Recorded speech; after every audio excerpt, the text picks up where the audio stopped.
My name's Dave DeBow, founder of MoneyPartnerFormula.com, and this show is built for everyday real estate investors who are actively doing deals and looking to scale using other people's money. So if you're an active real estate investor and you want to get featured on this show to talk about your own real estate and capital raising experiences, then just go to daveinterviewyou.com. Now let's get rolling with this episode, and remember to subscribe for daily interview content. Hey gang, welcome back. Today we've got some money people on the call. We got Francis Esparza and Bryan Martinez zooming in from Texas, and these guys are mortgage brokers for real estate investors. They help real estate investors, especially on the smaller side, get the financing they need to go and buy more deals. So you guys, welcome to the show. Great to have you. Hey, thanks for having us, Dave. For having us. Thank you. All right. So I kind of gave a little overview of what you guys do, but let's really focus in on who is your ideal client? Who's your ideal avatar for the kind of people that you're able to get funding for? So for IMS Funding, we really focus on a couple of different types of investors. DSCR loans, so people that are buying... define that for folks that aren't familiar with that. Sure. Yeah. So debt service coverage ratio. So it's basically a loan based on the cash flow of the property versus your personal income. Okay. So we help people with, DSCR is designed for rent-ready properties. It can be traditional rentals, midterm rentals, or short-term vacation rentals. Okay. What size of properties? So something like single-family home type things, but what size of properties are you talking about there? Yeah. So we go from single-family all the way up to 10 units. Okay. And we can go up to property values about $3 million or so. Okay. Very good. So that's a long-term rental landlord type investor. Do you also work with flippers or not so much? We do. We work with flippers and ground up construction. Okay. Very cool. So Faye, what would you say is like the majority of your business? Who are the most of the people that you're lending money to? I'd like to call them sophisticated, active real estate investors. These are people who have portfolios, they have experience, and they don't have a lot of time to be in the administrative work that comes with financing. And so we tend to get a lot of those investors. But yeah, I think it's really anyone looking for financing. Okay. So what's kind of the advantage that you guys bring to the table versus the investor just going to their regular banker? So exactly what they just mentioned. It's a lot more hands-off for them. We handle pretty much everything, especially a lot of these guys are repeat borrowers. So once they've done a loan with us, it's that much easier for them to do another one because we have all their information at that point. They don't have to regurgitate all that information over and over and over again. Yeah, exactly. We do everything for them. We redo their app. We verify to make sure everything's correct again. Mm-hmm. But we pre-fill out everything for them. We take care of everything. So it's just a really smooth, hands-off process for them. Okay, very cool.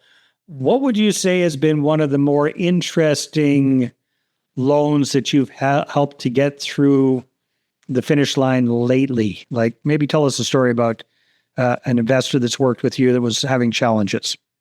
Sure. So we had a gentleman, he had 3 different properties, all in the same area. They were all actually side by side. They were valued, they came at $693,000 each. We were refinancing them. So it was really tricky because him and his wife had gotten separated. So they were separating their portfolio. And it was still under the LLC with him and his wife.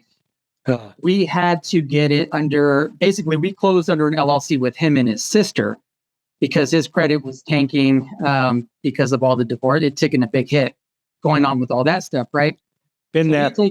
Sorry. Yeah. I feel his pain, brother. Yes. Hey there, if you're a capital raiser, a syndicator, or a fund manager, and you're looking for a steady flow of incoming accredited investor leads, then go ahead, grab a free copy of my new book, How to Get 20 Accredited Investor Meetings Every Month Without Cold Calling, Networking, or Chasing People. You can get that at 20accreditedinvestorsbook.com. Again, that's the number 20accreditedinvestorsbook.com. So he had taken it to a couple other lenders and it just fell apart.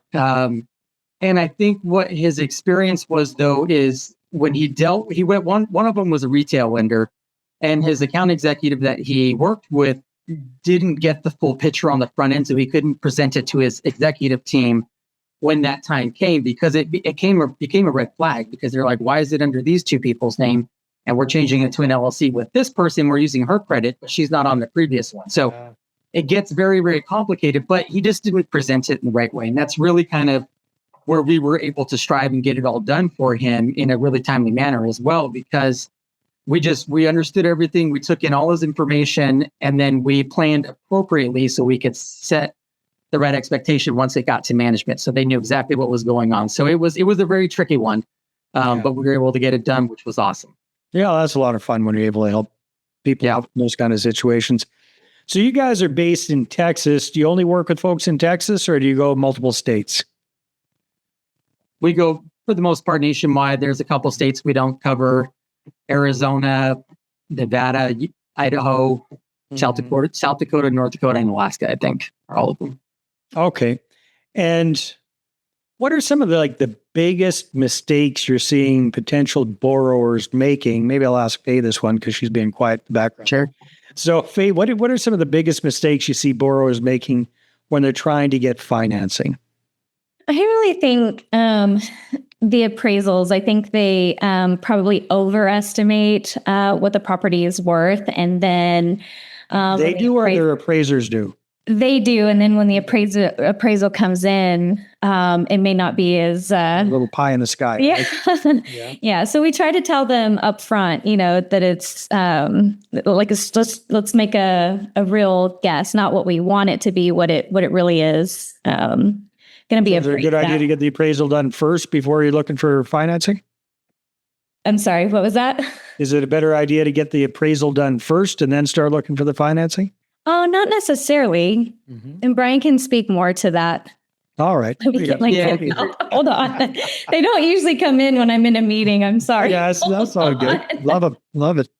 Yeah, I mean, you can, if you really, if you just put in a little bit of legwork, you're going to get, and you're honest with yourself, you can usually get a pretty accurate estimate. I have plenty of investors that are really accurate with what they do. But if you get one ahead of time, you're just going to end up paying for a second one. So I think for most people, it's worth putting in that legwork on the front end. But, when you're doing a fix and flip, some people get their heart and souls put into it, and they do estimate high because they think it's worth more just because of that blood, sweat, and tears there, Yeah, that ARV isn't always realistic, huh? Yeah. So what are some of the other screw ups people are doing that you see on a regular basis that you wish they just, wouldn't do? What are some of the mistakes you see people making? I think the biggest thing is just being honest and upfront with your lenders, because that's our job, is to pick up all the red flags on the front end so we can address those first and make sure we're not going to have any hiccups 2-3 weeks into it when you're thinking you're going to close in a week, so that honesty up front, anything that you think could be problematic, it's great to bring that kind of stuff up front, because then we can just game plan from there. And that's what tend to be the things, part of that. What are the things people are most embarrassed about that they really just, they fib about or don't reveal up front that comes out in the wash? I don't know if it's necessarily anything that they're embarrassed about. I think it sometimes just can be things that they don't realize they need to bring up. Okay. We'll deal with investors where they may not have they may be a foreign national or a non-permanent resident just on a green card. And that makes a big difference, because we'll go through the initial pricing, assuming that they're a permanent resident or a citizen, and then it completely changes after the fact. Mm-hmm. So that, and then there's, anything else, anything with the title, like if it's a refinance and they're not telling me all the tricky stuff on title, because some, like that situation I had mentioned earlier, I've run into that on multiple different occasions where it's under somebody else's name and they want to transfer it to somebody else's name and not have that initial person tied to it. It changes whether it's really a refinance or if they're trying to do a straw purchase. There's little things like that. So it's not necessarily... Yeah, so it's stuff that can be worked around if you've got the knowledge of it. Right. It just really screws things up if you find out 3 weeks in the process. Right. Because then you just went about it the wrong way on the front end. So that can mess things up a lot. I hear you. All right. Any big, we're recording this at the end of 25.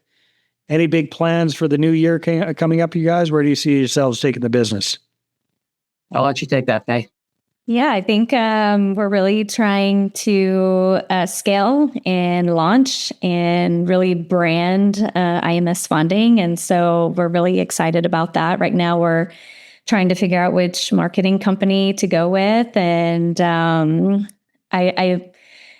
we're also starting our social media venture, which has been quite interesting. Some people are natural at it and enjoy it and love it. And for us, it takes work. I think we love educating, but it's work for us. You don't like being in front of the camera?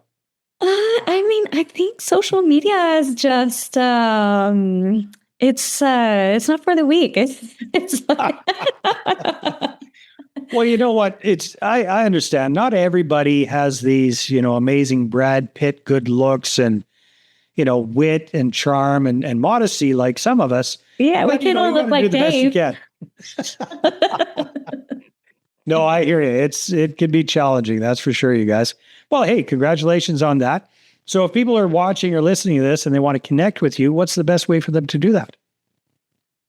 Go into our website. It's the easiest way. It's www.investormortgagesolutions.com. That's a good name, investormortgagesolutions.com. Faye, Brian, thanks for being on the show. Awesome. Thanks for having us, Dave. All right, everybody, take care. We'll see you on the next episode. Hey there. I really hope you enjoyed that episode. And as always, if you want to listen to more daily interview content, make sure you subscribe. And if you're an active real estate investor and you're doing deals and you'd like to get featured on this show, then just head over to daveinterviewsyou.com.